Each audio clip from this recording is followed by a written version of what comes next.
السلام علیکم ورحمۃ اللہ وبرکاتہ۔ کیسی ہیں تمام سسٹرز؟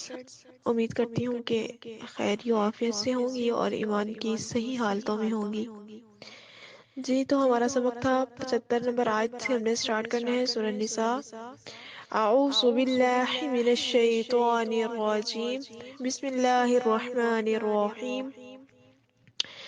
الذین آمنوا یقاتلون فی سبیل اللہ، وہ لوگ جو ایمان لائے وہ اللہ کے راستے میں لڑتے ہیں۔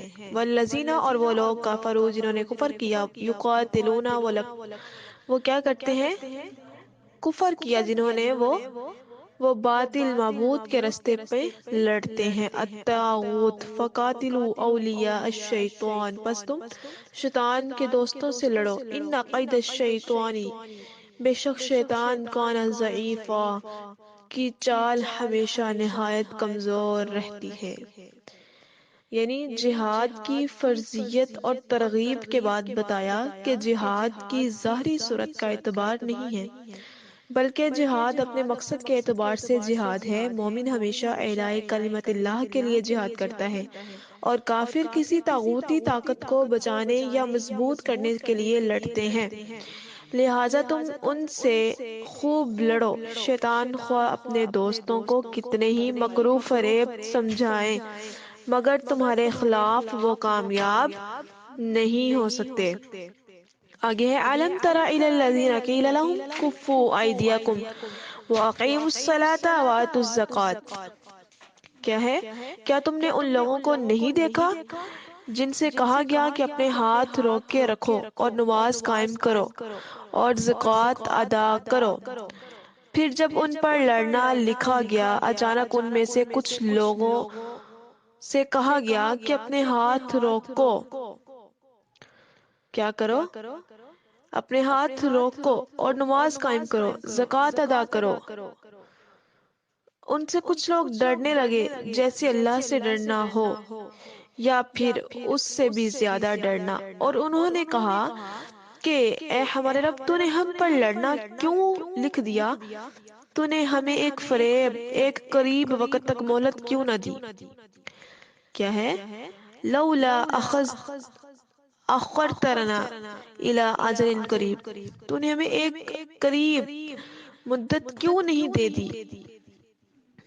پھر آگے کیا کہتے ہیں؟ متعدد روایت میں ہے کہ مسلمانوں نے مکی زندگی میں کئی دفعہ چاہا کہ ظالموں سے دو بدو نپٹے، یعنی ظالموں سے لڑائی کرے، مگر اللہ تعالیٰ کی طرف سے ان کو حکم ہوتا ہے کہ ابھی نماز اور زکوٰۃ، مال خرچ کرنے کا جو تمہیں حکم ہوا ہے اس کی خوب عادت ڈالو تاکہ تمہاری ترغیب ہو جائے۔ مدینہ منورہ میں بھی ہجرت کے ابتدائی برسوں میں مسلمانوں کی خواہش یہی تھی، لیکن جب اللہ تعالیٰ کی طرف سے لڑائی کی اجازت آ گئی تو اب بعض خام قسم کے مسلمان کیوں نہ جینے دیا۔ بعض نے مطلب بیان کیا کہ قتال کی فرضیت کا یہ حکم نازل کرنے میں تو نے ہمیں کچھ مہلت کیوں نہ دے دی؟ آگے ہے وَالْآخِرَةُ خَيْرٌ لِّمَنِ اتَّقَىٰ وَلَا تُظْلَمُونَ فَتِيلًا، کہہ دے دنیا کا سامان بہت تھوڑا ہے اور آخرت اس کے لیے بہتر ہے، جو متقی ہے، جو پرہیزگار ہے، اور تم پر دھاگے برابر ظلم نہیں کیا جائے گا۔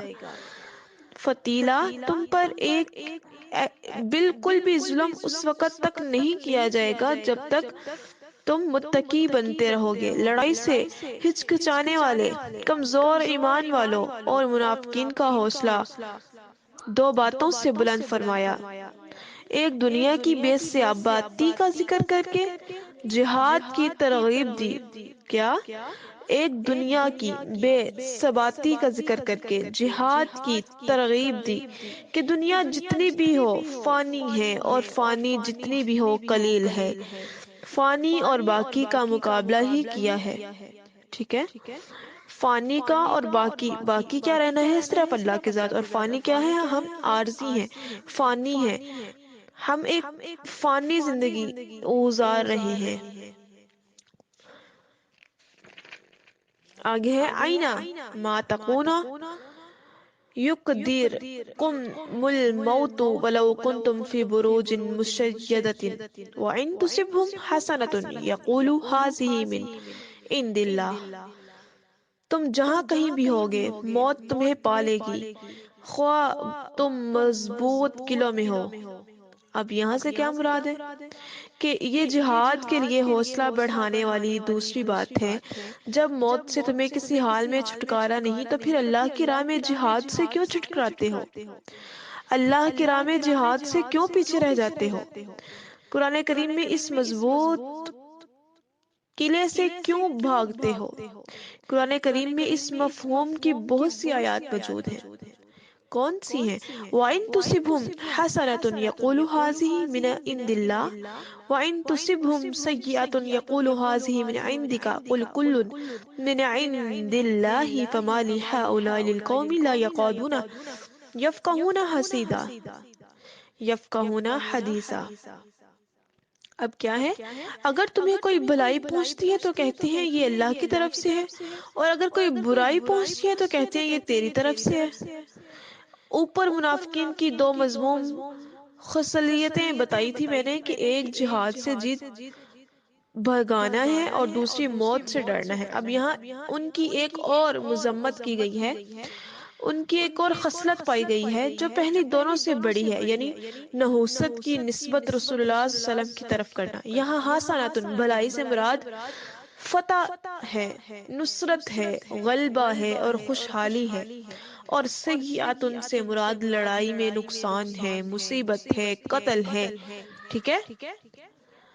آگے ہے ما اصابک من حسنۃ، کہہ دیں سب اللہ کی طرف سے ہے، پھر ان لوگوں کو کیا ہے کہ قریب نہیں ہے کہ کوئی بات سنے، یعنی یہ ان کے کلام کا جواب ہے جو برائی اور بھلائی دونوں اسی کی طرف سے اور اسی کے حکم سے ہے۔ بلا اور مصیبت کو کسی نحوست قرار دینا قطعی غلط اور پہلے کافروں کی طریقہ سے ہے۔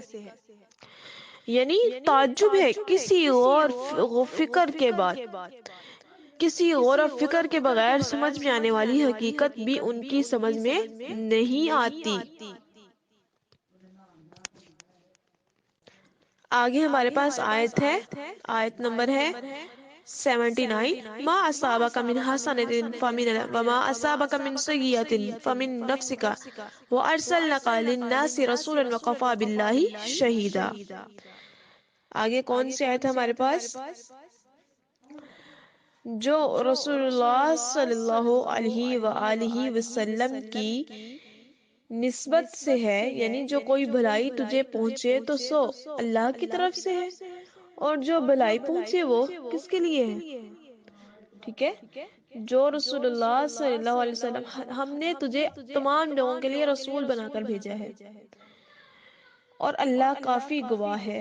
وَأَرْسَلْنَاكَ، اور ہم نے بھیجا ہے للناس، لوگوں کے لیے رسولا، رسول، وکفی، اور کافی ہے، باللہ، اللہ کے لیے، شہیدن، گواہ۔ ٹھیک ہے؟ کیا ہے؟ یعنی اس میں برائی اور بھلائی کا ایک قانون بیان فرما دیا۔ بھلائی تو اللہ کی طرف سے ہے، اور جو برائی پہنچتی ہے اس کا بھیجنے والا بھی اللہ تعالیٰ ہی ہوتا ہے، مگر اس کا سبب تمہارے گناہ ہوتے ہیں۔ اوپر والی آیت میں نے آپ کو بتایا تھا کہ پیدا کرنے والا وجود میں لانے کے اعتبار سے حسناتن اور سیئاتن دونوں کو اللہ کی طرف سے قرار دیا گیا ہے، لیکن یہاں سبب اور کسب کی مناسبت سے برائی کی نسبت انسان کی طرف کر دی ہے، لہٰذا کوئی تعارض نہیں ہے۔